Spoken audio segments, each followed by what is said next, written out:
Ah, Gusto ko lang i-share sa inyo yung experience ko kanina. Habang nag-aantay kasi ako ng pasahero ko, may lumapit sa akin nagtitinda ng mangga, babae. Sabi niya, "Kuya, gusto mo ng mangga?" Sabi ko, "Magkano diyan?" "Hindi, basta hawakan mo lang yung puwet ko, bibigyan kita ng mangga."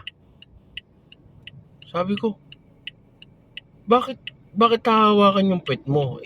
Gusto mo bumili na lang ako?" "Hindi, huwag kang bumili. Bibigyan kita ng mangga basta hawakan mo lang yung puwet ko." Sabi nung babae. Grabe, anong akala niya sa akin? Susunod ako sa gusto niya? Hindi naman po pwede yun. Kaya natatawa na lang ako sa experience ko kanina. Grabe, akala niya susunod ako sa gusto niya. Para sa mangga lang, hawakan ko yung pet niya. Grabe.